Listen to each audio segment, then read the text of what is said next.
ይህንን አይቶ አለማድረግ የማይቻል ነው። ጥራት ቅልጥፍና እንዲሁም ደግሞ ዘመናዊነት መገለጫችን የሆነው ቴምር ሪል ስቴቶች ነን። አሁን የምገኘው ሳር ቤት ሳይት ላይ ሲሆን እዚህ ሳይታችን ላይ የገዛችሁን ደንበኞቻችን እንኳን ደስ ያላችሁ። ግንባታውን አጠናቀን ለማስረከብ ጥቂት ጊዜያቶች ብቻ ቀርተውናል። እዚህ ሳይት ላይ ላመለጣችሁ ደንበኞቻችን በመገናኛ ዲያስፖራ አደባባይ ወይም ደግሞ ጫካ ፕሮጀክት በሚወስደው መንገድ ላይ የመኖሪያ ቤቶችን ከባለ 1 እስከ ባለ 3 መኝታ ይዘንላችሁ ቀርበናል። ልክ እንደዚህኛው ሳይታችን 40%ን አሁን ላይ ከፍላችሁ 60%ን ቤቱን ስትረከቡ የምትከፍሉበትን እድል አመቻችተናል። ባለ 1 መኝታ በ3 ሚሊዮን ብር፣ ባለ 2 መኝታ በ4 ሚሊዮን 300 ሺህ ብር፣ ባለ 3 መኝታ በ5 ሚሊዮን 600 ሺህ ብር ቅድሚያ 40%ን ከፍላችሁ 60%ን ደግሞ ቤቱን ስትረከቡ ሊያውም ደግሞ ከ10% ቅናሽ ጋር ማለት ነው።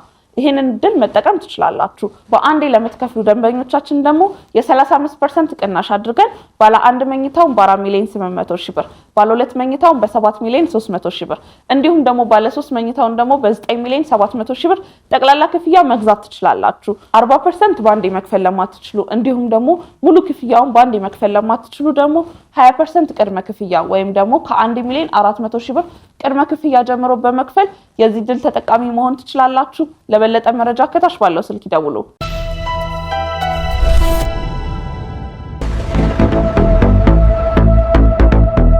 ጤና ይስጥልኝ ተመልካቾቻችን።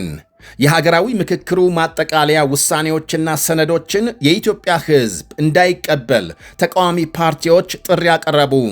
በሂደት ተለይተው ከቀረቡ የውሳኔ ሐሳቦች ሌላ ጸጉረ ልውጥ አጀንዳ በድብቅ እንዲገባ ተደርጓል እየተባለ ነው። ምክክሩ በይፋም ዛሬ ተጠናቋል። በዝርዝር እናቀርባለን። ሶሪያም በዋና ከተማ ደማስቆ አቅራቢያ በእስራኤል የተፈጸመውን የድሮን ጥቃት አወገዘች። ሉዓላዊነቴን የደፈረ ተግባር ነው ብላለች። በዩክሬን የከፋ ጥቃት መፈጸሙን ተከትሎ የሩሲያ ፕሬዝዳንት ፑቲን መግለጫ ሰጥተዋል። የገሃነሙን በር የከፈተችው ዩክሬን ናት ብለዋል። በዓለም ሻምፒዮናው ስፖርተኛ ላይ የተፈጸመውን ጥቃት በተመለከተና ሌሎች መረጃዎች ደርሰውናል። በላይ በቀለ ነኝ። አብራችሁን እንድትቆዩ ጋብዛለሁ።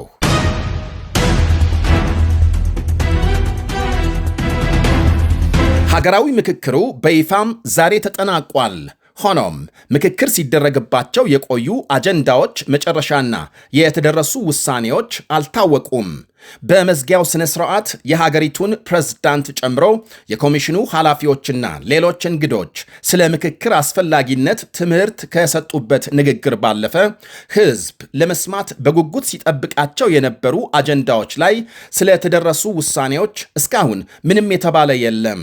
ከዚያ ይልቅ የአማራ ብሔራዊ ንቅናቄ አብንና እናት ፓርቲ የምክክሩን ማጠቃለያ አስመልክቶ ያወጡት መግለጫም የብዙዎችን ትኩረት ስቧል። በምክክሩ ተለይተው ከቀረቡ የውሳኔ ሐሳቦች ውጪ በጀርባ በር የተዘጋጀ የቡድን አጀንዳ እንዲገባ ተደርጓል ባይ ነው አብን። ይህንኑ ጸጉረ ልውጥ አጀንዳ ይዘው በመግባት ጉባኤተኛውን አደናግረዋል ያላቸው በስም ያልተጠቀሱ የምክክሩ አንድ ኮሚሽነር መሆናቸውን ገልጧል። በዚህም የኮሚሽኑን ገለልተኛነት የሚያጎድፍ ተግባር በመቃወም ተሳታፊዎች መድረክ ረግጠው መውጣታቸውን አክሏል። በምክክር ሂደቱ የተወሰኑ ከፍተኛ የመንግስት ባለስልጣናት፣ ጥቂት የኮሚሽኑ አባላት፣ ባለሙያዎችና አስተባባሪዎች በግልጽ ወገንተኝነትና በሴራ ሲንቀሳቀሱ አስተውያለሁ ብሏል ንቅናቄው። እናም በምክክር ሂደቱ ማጠቃለያም ስለተፈጸመው ህገወጥ ጣልቃ ገብነት፣ ስለተጨመረው አጀንዳ አመጣጥ ዓላማና የአድልዎ አሰራር ስለፈጸሙት ኮሚሽነር ድርጊት ለህዝብ ግልጽ ማብራሪያ እንዲሰጥ ጠይቋል። ቢቢሲ በበኩሉ ባሰራጨው ዘገባም አዲስ አበባም የኦሮሚያ ክልል ዋና ከተማ መሆኗም በሀገሪቱ ህገ መንግስት እንዲካተት ምክረ ሐሳብ መቅረቡን አመልክቷል። እናት ፓርቲ በሌላ በኩል ባወጣው መግለጫም የተዛባና አቅጣጫውን የሳተ ካለው ምክክር የሚወጡ አሳሳች ውሳኔዎችና ሰነዶችን የኢትዮጵያ ህዝብ እንዳይቀበል ጥሪ አቅርቧል። ምክክሩ ቁልፍና አንገብጋቢ ሀገራዊ ችግሮችን መፍቻ ስልት ተደርጎ የተካሄደ አይደለም ብሏል ፓርቲው። ሶሪያ በደማስቆ አቅራቢያ በሲቪል ተሽከርካሪ ላይ የተሰነዘረውን የእስራኤልን የድሮን ጥቃት አወገዘች። የሶሪያም የውጭ ጉዳይና ስደተኞች ሚኒስቴር ባወጣው መግለጫም ከዋና ከተማ ደማስቆ በስተምዕራብ በሚገኝ አካባቢ በአንድ የሲቪል ተሽከርካሪ ላይ የተፈጸመውን የእስራኤልን ድሮን ጥቃት በጽኑ እንደሚያወግዝ ገልጿል። ሚኒስቴሩ አክለውም በርካታ ንጹሐን ዜጎችን ለጉዳት የዳረገው ይሄ ጥቃት የሶሪያን ሉዓላዊነትና የግዛት አንድነት በግልጽ የጣሰ እንዲሁም ዓለም አቀፍ ሕግን የደፈረ ተግባር ነው ብሎታል። እንዲህ ያሉ ተደጋጋሚ ጥቃቶች ቀጠናውን ይበልጥ ያናጉታል ያለው መግለጫው ዓለም አቀፉ ማህበረሰብ ሕጋዊና ፖለቲካዊ ኃላፊነቱን እንዲወጣ ጥሪ አቅርቧል። የሩሲያ ፕሬዝዳንት ቭላዲሚር ፑቲን ዩክሬን በሩሲያም ኢኮኖሚያዊ ተቋማት ላይ የምትፈጽመውን የድሮን ጥቃት ተከትሎ ሞስኮ የአጸፋ እርምጃ መውሰዷን ገለጹ። ዩክሬን የሩሲያን የጦርነት አቅም ለማዳከም በሚል የነዳጅ ማጣሪያዎችና የኦንላይን የችርቻሮ መጋዘኖችን ጨምሮ በኢኮኖሚ መሠረተ ልማቶች ላይ የድሮን ጥቃቶች አጠናክራ ቀጥላለች። ሩሲያም ለዚህ በሰጠችው ምላሽ በዩክሬን የኢኮኖሚ መሠረተ ልማቶች በተለይም በጥቁር ባህር በኩል በሚደረገው የዩክሬን የእህል ኤክስፖርት ላይ ጥቃት ሰንዝራለች።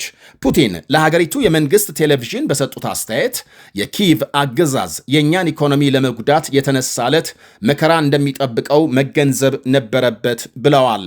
እናም በኢኮኖሚ ዘርፎችህ ላይ ምላሽ እንድንሰጥ ጠብቅ ሲሉ ድጋሜ አስጠንቅቀዋል። የሩሲያ ጥቃቶች የዩክሬንን የግብርና ምርቶች ኤክስፖርት ለአደጋ ቢያጋልጡም ሩሲያም የዩክሬንን ምርቶች መተካት ስለምትችል በዓለም አቀፍ ገበያም የእህል እጥረት እንደማይከሰት ፕሬዝዳንቱ አረጋግጠዋል። የእኛን ዕቃዎች በመላክ ረገድ ፈተናዎች ቢገጥሙንም እነዚህን ችግሮች እንፈታቸዋለን።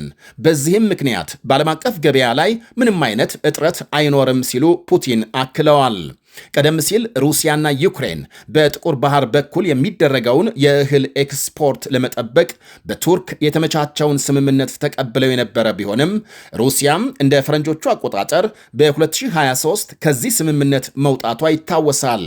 የሩሲያው መሪ ሞስኮ ለሰላም ንግግር ዝግጁ መሆኗን በድጋሜ ገልጸዋል። ይሁን እንጂ ንግግሩ ሊደረግ የሚችለው ዩክሬን በአሸማጋዮች በኩል ባቀረበቻቸው እንግዳ ሐሳቦች ላይ ሳይሆን በመሬት ላይ ባለው ተጨባጭ እውነታ ላይ ነው ተመስርቶ ወይም ደግሞ እውነታ ላይ ተመስርቶ ብቻ መሆን እንዳለበት አሳስበዋል። ያሁኑ የፑቲን መግለጫም ሩሲያም ሌሊቱን በአንድ የገበያ ማዕከል ላይ በፈጸመችው የድሮን ጥቃት 16 ገደማ ሰዎች መገደላቸውና ከ200 በላይ መቁሰላቸው ይፋ መሆኑን ተከትሎ የተሰማ ነው። ይህንኑ የሩሲያ ጥቃት የአውሮፓ መሪዎች እያወገዙ መሆናቸው ይነገራል። የቀድሞው የዓለም የቦክስ ሻምፒዮና ዞላኒ ላስት በርን ቴቴ በደቡብ አፍሪካ ምስራቃዊ ኬፕ ግዛት በሚገኝ መኖሪያ ቤቱ አቅራቢያ መገደሉ ተነገረ። የ38 ዓመቱ ቦክሰኛ ወደ መኖሪያ ቤቱ እየገባ ሳለ ጭንብል ያደረጉ ሁለት የታጠቁ ሰዎች ከመኪና ወርደው ተኩስ ከፍተውበታል።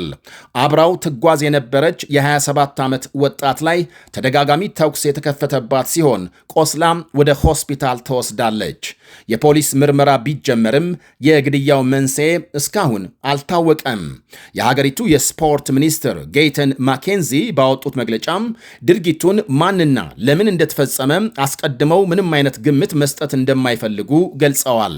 ይሄ ግድያም በደቡብ አፍሪካ ያለውን ከፍተኛ የነፍስ ማጥፋት ወንጀል ስጋት በድጋሚ አጀንዳ አድርጎታል። እንደ ፈረንጆቹ አቆጣጠር በ2014 ጃፓናዊውን ቴይሪ ኒሾታን በማሸነፍ የዓለም ዋንጫ ወስዷል። እንደ ፈረንጆቹ አቆጣጠር በ2017 በቤልፋስት ሌላኛውን ደቡብ አፍሪካዊ ሲቦኒሳ ጎኒያን በ11 ሰከንድ በዝረራ በማሸነፍ በዓለም ዋንጫ ውድድር ታሪክ ፈጣኑን ድል ያስመዘገበ ቦክሰኛ ለመሆን በቅቷል። ደቡብ አፍሪካም አሁንም በአፍሪካ ከፍተኛ የወንጀል መዝገብ ካላቸው ሀገራት ቀዳሚ ስትሆን በቀን በአማካይ 58 ሰዎች ይገደላሉ። የቦክስ ሻምፒዮናው ዞላኒ ቴቴ መገደል ይህንን ስጋት በድጋሜ አግኖታል።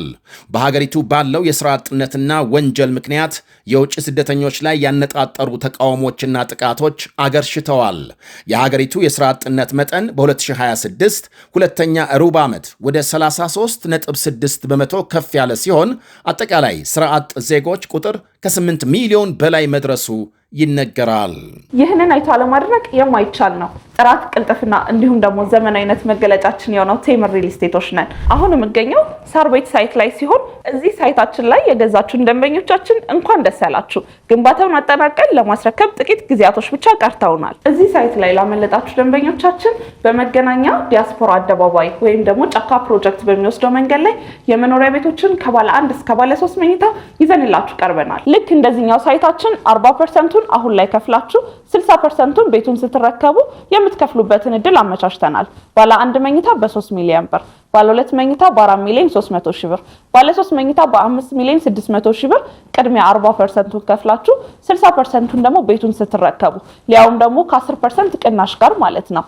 ይሄንን እድል መጠቀም ትችላላችሁ። በአንዴ ለምትከፍሉ ደንበኞቻችን ደግሞ የ35% ቅናሽ አድርገን ባለ 1 መኝታውን በ4 ሚሊዮን 800 ሺህ ብር፣ ባለ 2 መኝታውን በ7 ሚሊዮን 300 ሺህ ብር እንዲሁም ደግሞ ባለ 3 መኝታውን ደግሞ በ9 ሚሊዮን 700 ሺህ ብር ጠቅላላ ክፍያ መግዛት ትችላላችሁ። 40% በአንዴ መክፈል ለማትችሉ እንዲሁም ደግሞ ሙሉ ክፍያውን በአንዴ መክፈል ለማትችሉ ደግሞ 20% ቅድመ ክፍያ ወይም ደግሞ ከ1 ሚሊዮን 400 ሺህ ብር ቅድመ ክፍያ ጀምሮ በመክፈል የዚህ ድል ተጠቃሚ መሆን ትችላላችሁ። ለበለጠ መረጃ ከታች ባለው ስልክ ይደውሉ።